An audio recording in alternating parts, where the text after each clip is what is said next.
بسم اللہ الرحمن الرحیم۔ میرے پیارے ویورز، اللہ تعالیٰ آپ سب کو اپنے حفظ و امان میں رکھے اور آپ سب کی اللہ تعالیٰ نیک خواہشات کو پایا تکمیل تک پہنچائے، آمین ثم آمین۔ اچھا جی، آج ہم اپنے کچن میں کشمیری چائے کی ریسپی دیں گے۔ کشمیری چائے ہر کوئی اپنے اپنے انداز سے بناتا ہے اور ماشاءاللہ سب کو اپنا اپنا سٹائل جو ہے، اپنا ذائقہ سب کو پسند ہے، لیکن میں آپ کو کمرشل ریسپی دوں گی جو کمرشلی شادی بیاہ میں استعمال ہوتی ہے، بلکہ اس سے بھی انشاءاللہ تعالیٰ آپ کو زیادہ بہترین، آپ انشاءاللہ اس کا ذائقہ بھی دیکھیں گے اور اس کا کلر بھی دیکھیں گے۔ اچھا جی، ہم اپنے آغاز کرتے ہیں۔ یہ ہے، میں نے پانی لیا ہے تقریباً 1.5 لیٹر کے قریب۔ آپ جتنا بھی پانی کھلا لے لیں، یعنی 1.5 سے 2 لیٹر اگر لیں گے تو اس کے حساب سے میں نے یہ مقدار باقی سب رکھی ہے۔ ہم چولہے کو آن کرتے ہیں اور پانی میں نے نارمل لیا ہے۔ اب اس پانی میں میں یہ 4 ٹیبل سپون کشمیری چائے کی پتی ہے۔ اب کشمیری چائے کی پتی میں آپ کو ذرا دکھا دوں، یہ تھوڑی اس طرح سے ہوتی ہے، لمبے رخ میں، اور اس کے پتے تھوڑے تھوڑے سے موٹے ہوتے ہیں۔ کئی شاپس پر باریک بھی ملتی ہے، لیکن میرا ایکسپیرینس یہ ہے کہ اس کا کلر جو ہے وہ بڑا بہترین آتا ہے۔ تو اس کو آپ تھوڑا سا اس کو باریک چھنی میں چھان کے اور رکھ لیجئے تاکہ اس میں جو ڈسٹ وغیرہ ہے وہ سب نکل جائے اور پھر آپ کے پاس ایک پیوریفائی چیز آ جائے۔ لہٰذا یہ ہم اس میں پانی میں ڈال دیں گے۔ بسم اللہ الرحمن الرحیم۔ اور یہ ہے، یہ میرے پاس ہے 8 سے 10-12 الائچیاں۔ میں نے ان کے منہ جو ہے ان کو اوپن کر لیا ہے اس طرح سے، ٹھیک ہے، تاکہ ان کے دانے ویزیبل ہو جائیں۔ یہ ہے بادیان خطائی، یہ لیے ہے میں نے 4، اور یہ 2 انچ کا تقریباً 1.5 انچ کا دار چینی کا پیس ہے۔ یہ 1 سے 2 پنچ یہ میٹھا سوڈا ہے، اور یہ 1/4 ٹی اسپون نمک ہے۔ یہ سب چیزیں ہم بیچ میں ڈال دیں گے۔ اب ہم اسے تھوڑی دیر کے لیے، یہ نہیں، جب تک یہ بوائل نہیں ہوتا ہم اسے تھوڑا اوپن رکھتے ہیں، پھر اس کے بعد ہم اسے کور کر دیں گے۔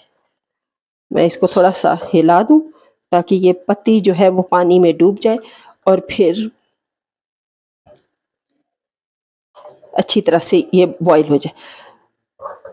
جیسے کہ آپ سب کو معلوم ہے کہ رجب، شعبان اور رمضان یہ اللہ تعالیٰ کے انتہائی بابرکت مہینے ہیں۔ ان میں بہت ساری، جیسے حدیث سے مروی ہے کہ بہت ساری ایسی دینی حوالے سے ایسے معجزات ہوئے، ایسی باتیں ہوئیں جس کا دین میں بہت زیادہ اہمیت ہے۔ رجب، شعبان، یہ رجب میں آپ صلی اللہ علیہ وسلم نے روزے رکھے، لیکن چھوڑ کے، حدیث سے، روایات سے ہمیں پتہ چلتا ہے۔ شعبان میں آپ نے اس کا تواتر تھوڑا سا زیادہ کر دیا۔ تو ایک جگہ حضرت عائشہ، بخاری شریف کی یہ حدیث ہے، اور ایک بات ذہن میں رہے کہ میں انشاءاللہ تعالیٰ اگر آپ کو کہیں حدیث کا حوالہ دوں گی تو یقیناً مستند حدیث کا حوالہ دوں گی، ضعیف حدیث کا نہیں، اور اللہ تعالیٰ مجھے اس سے محفوظ رکھے۔ بہت سی ضعیف حدیثیں ہیں، اس میں کوئی شک نہیں، لیکن ایک حدیث ہے کہ آپ صلی اللہ علیہ وسلم نے فرمایا کہ جو مجھ پر جھوٹی بات بنائے تو یعنی وہ اللہ، مفہوم یہ ہے کہ وہ اللہ کی پکڑ میں نہ آ جائے، تو اللہ ہمیں محفوظ رکھے۔ لہٰذا مستند حدیث پڑھیے، سنیے اور پھر اسے آگے پھیلائیے۔ تو اب ہم بتاتی ہوں کہ حضرت عائشہ رضی اللہ عنہ نے فرمایا کہ آپ صلی اللہ علیہ وسلم شعبان میں اتنے روزے رکھتے تھے، متواتر رکھتے تھے، کہ میں سمجھتی تھی کہ شاید ان کو آپ رمضان کے ساتھ ملا دیں، لیکن پھر آپ گیپ کر دیتے تھے۔ اچھا، شعبان میں کچھ، جو پہلے رجب میں کچھ، جیسے کہنا چاہیے کہ ہماری مذہبی رسومات ایسی کچھ ضعیف الاعتقادی ہے، کہنا تو نہیں چاہیے لیکن ہر کوئی اپنے اس کے مطابق ہے۔ اللہ تعالیٰ ہمیں صحیح دین پر چلنے کی توفیق عطا فرمائے۔ پاک پروردگار، دینے کی ذات تو اللہ کی ہے، وہ تو ہر کسی کو دیتا ہے، انہیں بھی دیتا ہے جو پتھر سے بت بناتے ہیں اور ان کی پوجا کرتے ہیں، اللہ ان کو بھی دیتا ہے، لیکن راہ ہدایت جب نازل ہو گئی تو پھر ہمیں اس کے مطابق ہی چلنا ہے۔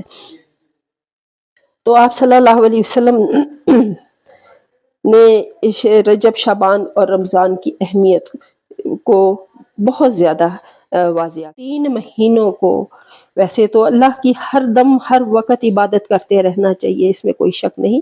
ہم اس کی کس کس بات کا شکر ادا کریں، یہ تو ہماری زبان ہی اس قابل نہیں ہے کہ الحمدللہ الحمدللہ، اللہ پروردگار کا بہت مرتبہ شکر ہے کہ جو سانس ہم لیتے ہیں وہ ہمارے اختیار میں نہیں کہ ہم اسے باہر نکالیں، لیکن اللہ کی ذات کو اس پر اختیار ہے اور پھر ہم وہ سانس باہر نکالتے ہیں، اس پر بھی ہمیں شکر ادا کرنا چاہیے۔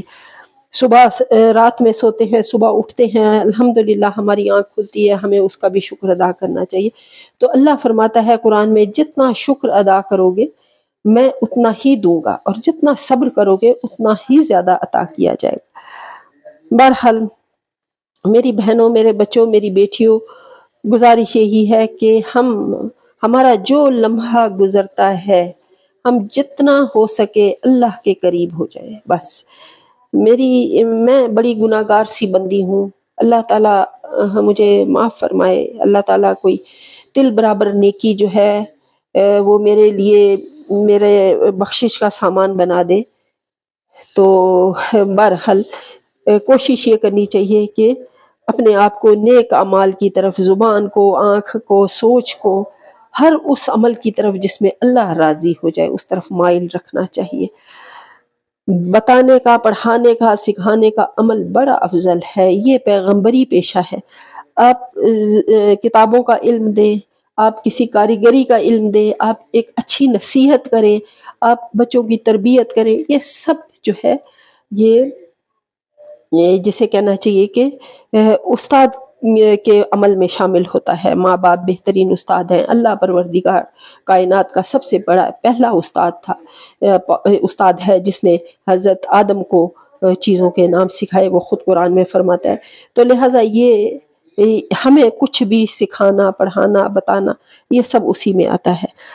اچھا جی، جو چیزیں میں آپ کو بتاتی ہوں یہ اپنے ایکسپیرینس کو، اس کو بار بار اپنی جسے کہنا چاہیے ایکسرسائز میں لانے کے بعد ایک مستند طریقے سے میں آپ لوگوں کے سامنے انشاءاللہ پیش کروں گی۔ ان کو انتہائی آسان طریقے سے میں پیش کروں گی، بتاؤں گی، سمجھاؤں گی، اور پھر میری خواہش بھی ہوگی کہ اگر کہیں پر آپ کو میرا بتایا ہوا نہیں سمجھ آئے تو میں حاضر ہوں، آپ مجھے بار بار پوچھ سکتے ہیں، اسی طرح جیسے بیٹیاں ماؤں سے پوچھتی ہیں، اسی طرح جیسے چھوٹی بہنیں بڑی بہنوں سے پوچھتی ہیں، یا کہیں پر اگر میرے بزرگ کچھ اس میں اپنی رائے کا اظہار کرنا چاہیں تو سیکھنے کا عمل کہیں پر بھی نہیں رکتا، مہد سے لحد تک یہ سلسلہ جاری رہتا ہے۔ بہت ان کی رائے میرے لیے مقدم ہوگی تو آپ مجھے ضرور بتائیے گا، اور میری ریکویسٹ ہے کہ آپ میرے چینل کو ضرور سبسکرائب کیجئے اور بیل آئیکن کو ضرور پریس کیجئے۔ یقیناً آپ لوگوں کی یہ چھوٹی سی کاوش میری بہت بڑی حوصلہ افزائی کرے گی، تو خالی اس سے میں ہی مستفید نہیں ہوں گی، یقیناً آپ لوگ بھی اس سے استفادہ حاصل کریں گے۔ جزاک اللہ خیر۔